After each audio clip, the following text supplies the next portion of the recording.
大不了不带炉子。超大的西瓜，漂亮啊！好嘞，这是薄一些的水袋，然后这个是厚一些的水袋，非常好，非常适合 camping 的。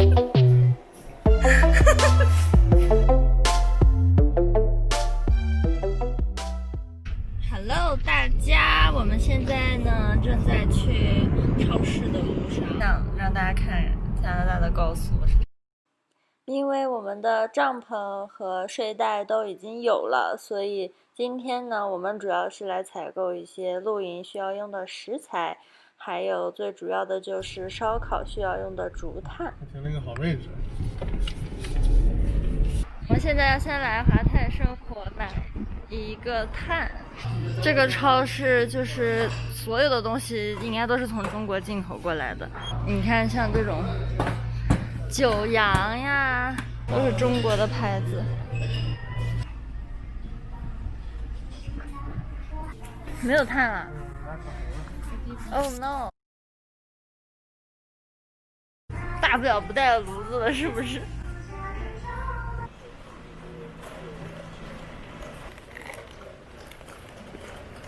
气泡薯片是什么鬼？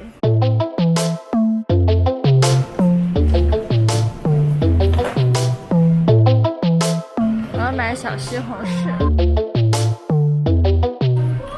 烤番茄，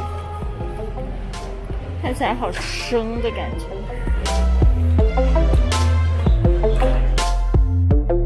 超大的西瓜。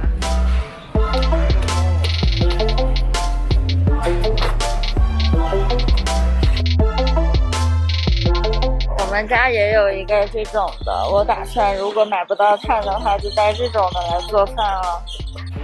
那种平板的也可以做烤肉，可以煎鸡蛋的。现在的龙虾真的是很便宜，因为加拿大疫情，然后加拿大东海岸生产的龙虾呢都没有办法出口了。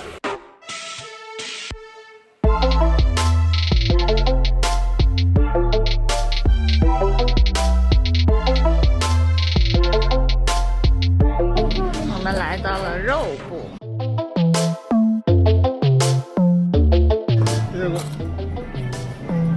这个人非常的爱吃鸡脆骨。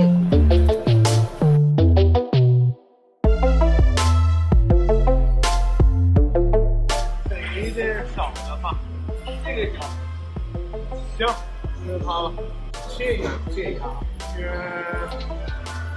薄一点吧。可以。这是啥？视频啊？对，那是录像啊，这挺好。这么小啊？很小。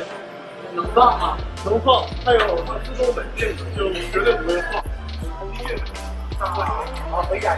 很好。好，谢谢啊。谢谢。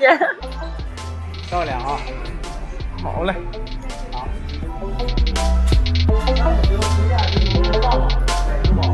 对，放网上能放。再拿点鸡翅吧。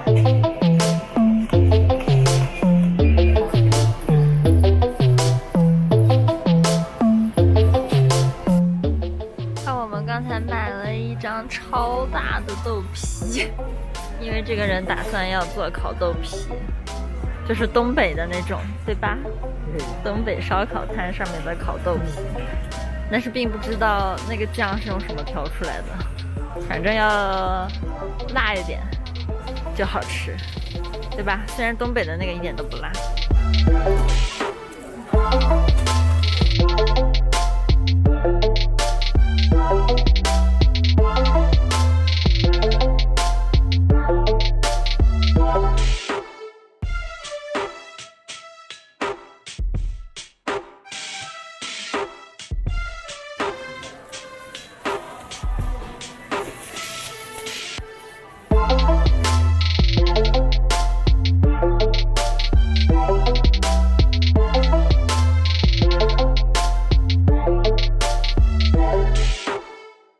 现在呢已经是晚上的7点了，我们自从回家之后就开始准备，明天露营需要的食材。我们穿了牛肉、羊肉、鸡翅、鸡脆骨、鱼豆腐，还有豆皮。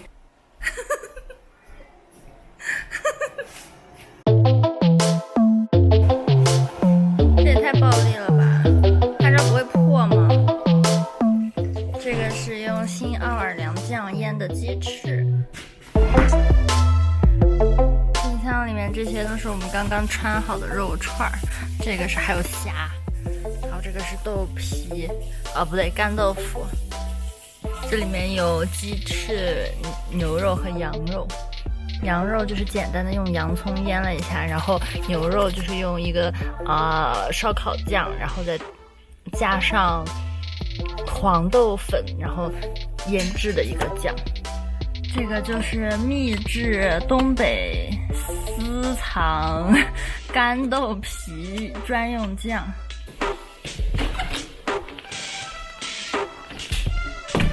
给大家看一下我们正在晒的帐篷睡袋，这个是薄一些的睡袋，然后这个是厚一些的睡袋，这个是在睡袋底下铺的垫子。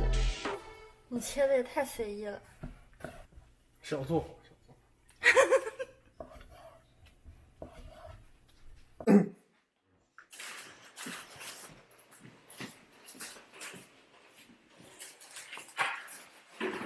来继续我的川串大业。嗨，大家，现在已经是晚上的10点半了，然后我们刚刚已经打扫完了战场。来给大家介绍一下，这些是我们明天要带走的东西。首先呢，这个就是我洗的小西红柿，然后这个是切好的蘑菇，打算明天烤了吃。这个是洗好的葡萄，可以在路上吃。然后这个是，这个是那个秘制辣椒粉，明天打算带去的。香蕉，然后这个是早晨如果烤热狗的话加的热狗的那个面包。然后维他奶这样带起来，如果想喝的话就特别方便。这个是我刚刚做的cold brew coffee， 然后这个咖啡就把它放在室温里面，这样子静置1晚上，明天早晨起来就可以，就是12个小时之后就可以把它过滤出来之后呢，就是 cold brew coffee 了，就是非常好，非常适合 camping 带，因为它没有那么的苦，它就是因为是这种泡了很久的，它没有时间比较长，它就不会把咖啡里面的那个苦味做出来，就也不需要加糖，就是我们也不需要带糖了。然后这个是一次性筷子、餐具，带很多很多的餐巾纸。这个是今天去买东西的时候送的瓜子。然后这个是锡纸烤盘儿，应该会用到，比如说烤那个蘑菇什么的。然后这个纸 paper plates， 其实我也不知道我们烤串的话会不会用到 paper plates， 但是还是先多带上。这个是。还有这个辣条真的超级好吃，给大家推荐这个，就是又辣又香，还有一丝丝甜的那种味道。这些是我们明天要带的肉，就是所有的这些肉串还有豆腐都是明天要带走的。然后这个是早餐，打算早餐吃的 bacon， 还有这个是我刚刚做的那个隔夜燕麦，就是把牛奶泡进去，然后明天早晨就可以直接带走了。还可以在里面加上那个水果，就比如说这个 raspberry， 这个打算明天早晨再洗，不然害怕洗太久了会坏。这个牛奶可以明天带上，马上就要过期了。我这个 overnight oats 是加了一半的这个牛奶，就是这个。哎呀，我的冰箱就是加了一半的这个牛奶，它是oat milk， 就是喝起来还是非常的香，然后也是高钙的，我觉得挺好喝的。但是因为那个牛奶快要过期了，所以我就把它们两个都加了一半，这样子能让它味道稍微香一点，然后也能多用一下这个牛奶。好了，那今天的视频就先到这里了，我现在还要再去开始收拾我的洗漱用品还有衣服了。去露营的时候也会带上相机，然后随时都拍 vlog 的，所以大家期待的话就请关注我吧，欢迎大家评论留言，我们下期再见，拜拜。